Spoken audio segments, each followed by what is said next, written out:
बाजार की अच्छी मजबूती के साथ धीमे धीमे सवालों की संख्या कम होती दिख रही है। आज 5 ही सवाल हैं यहाँ हमारे सामने।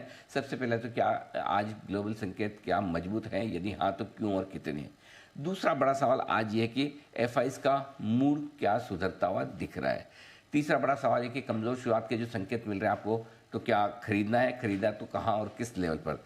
चौथा सवाल ये है कि अब बड़ा सपोर्ट कहाँ है और टारगेट क्या लेकर चले हम निफ्टी और बैंक निफ्टी पर। दोनों चीज़ें बड़ी इंपॉर्टेंट है। और सेक्टर रोटेशन में अब कौन से शेयर आपके लिए अच्छा परफॉर्म कर सकते हैं, ये भी जानना समझना जरूरी है। तो ये सारे सवाल हैं जिनके दम पर हम बढ़ेंगे आगे। ऑलराइट सर, मार्केट पे तो हम बात करेंगे और विस्तार से बात करेंगे, लेकिन ये जो लाइन आपने कही टैरिफ से तारीफ तक, ये ट्रम्प साहब के मिजाज तो कुछ बदले बदले हैं और थैंकफुली पूरी दुनिया के फेवर में है। तो सर यहीं से शुरुआत करते हैं।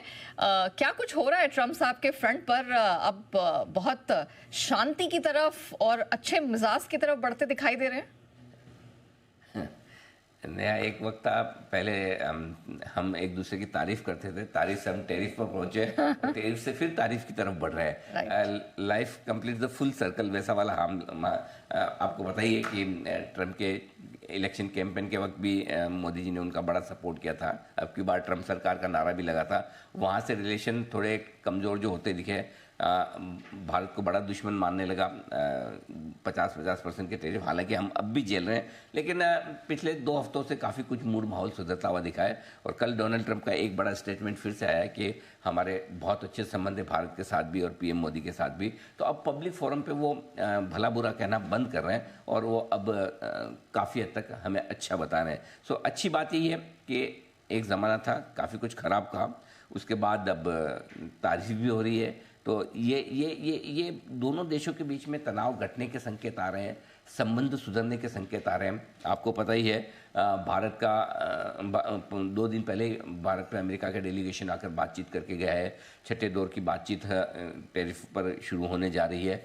मुझे लगता है कि बाजार के सेंटीमेंट के लिहाज से ये जो चीज़ें हो रही है, ये डेवलपमेंट जो हो रहे हैं, ये काफ़ी अच्छे माने जाएंगे, काफ़ी बढ़िया माने जाएंगे। जी ऑलराइट सर, ये तो भारत के मोर्चे पर बात हो गई, लेकिन अब वो चीन के साथ भी रिश्ते सुधारने की बात कर रहे हैं। ट्रम्प साहब यूके दौरे पर निकले हुए हैं। सर उसके बारे में भी थोड़ा आइडिया दीजिए। देखिए मेरा ये समझ है कि चीन के साथ रिश्ते सुधारने के बजाय अब वो ज़्यादा जो कुछ कह रहे हैं कर रहे हैं, वो दूसरे देशों पर दबाव बनाने की कोशिश कर रहे हैं। अभी वो ब्रिटेन के दौरे पर उन्होंने क्या कुछ कहा है वो देखिए, ध्यान से सुनिए समझिए। उनका पहली चीज़ है कि जो पॉइंट हम हाईलाइट कर रहे थे अब वो कह रहे हैं। उनका ये कहना है कि यूरोप के देश अभी भी रूस से तेल खरीद रहे हैं। हमने क्या कहा था, हमने यही तो कहा था भाई आप हम पे 25% एडिशनल टैरिफ लगा रहे हैं इस बात का कि भारत रूस से तेल खरीद रहा है। अरे भाई साहब, हमसे ज़्यादा चीन खरीद रहा है, यूरोप पूरा देखो तेल खरीद रहा है, गैस खरीद रहा है। अब उनको समझ में आया कि हाँ भाई खरीद रहा है, ठीक है। अब उनका दूसरा स्टेटमेंट यह था कि चीन अमेरिका के ऊपर बहुत ज़्यादा टैरिफ लगा रहा है। ये तो चीन और उनका मामला है, उसके लिए यूरोप को क्या पड़ी है, उसके लिए भारत को क्या पड़ी है। चीन पर और कड़े कदम उठाने को ट्रंप तैयार तो है, लेकिन कह रहे हैं कि अब और ज़्यादा संभव इसलिए नहीं है। और क्यों नहीं है वो देखिए, वो ये कह के मैं जिनके लिए लड़ रहा हूँ उनको ही पड़ी नहीं है, वो खुद ही तेल खरीद रहे हैं। उनका ये कह रहे हैं भाई मैं लड़ तो यूरोप वालों के लिए रहा हूँ, जिसमें यूक्रेन और बाकी सब देश भी आ जाते हैं, नेटो वगैरह आ जाते हैं, और आप खुद ही रूस से तेल खरीदो।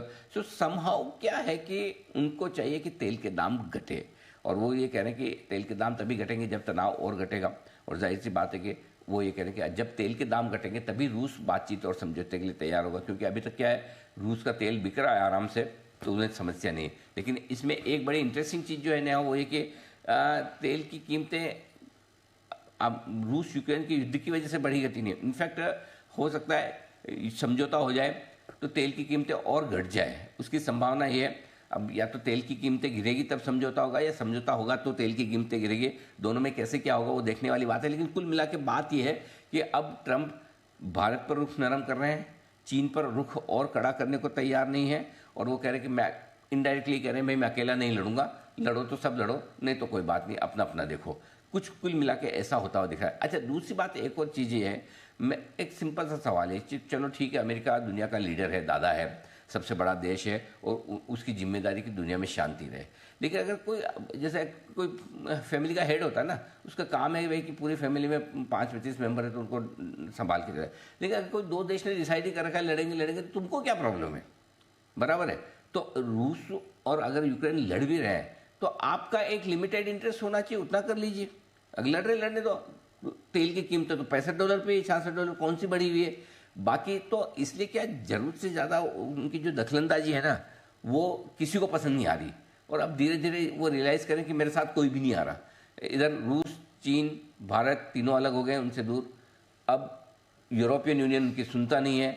तो कुल मिला के ये है कि थोड़ा बैक सीट पे जा रहे हैं ट्रंप, जो कि टैरिफ के लिहाज से देखा जाए तो हमें क्या करना है, हमें हमारे लिए सिंपल ठीक है, हमारे लिए ख़राब ना बोले, हमारे लिए ये 25% का एडिशनल लगाए, पहले वो हटाए और उसके बाद आगे बढ़े। अच्छा, बाय द वे, कल हमारे चीफ इकोनॉमिक एडवाइजर का बयान भी आया था कि हो सकता है 7-8 हफ्तों में, 10 हफ्तों में मामला हमारा भी ठीक हो जाए, टैरिफ का 25% एडिशनल टैरिफ घट सकता है। सो आई थिंक टैरिफ के मोर्चे पे जो खबरें आ रही है वो रिलीफ देने वाली है, अच्छी खबरें हैं, कोई दिक्कत नहीं। चलिए, तो उम्मीद अब यही की जा रही है कि जो बात अड़ंगा बन रही थी अब उसका भी रास्ता साफ होता दिख रहा है। आइए सीधे बढ़ते हैं।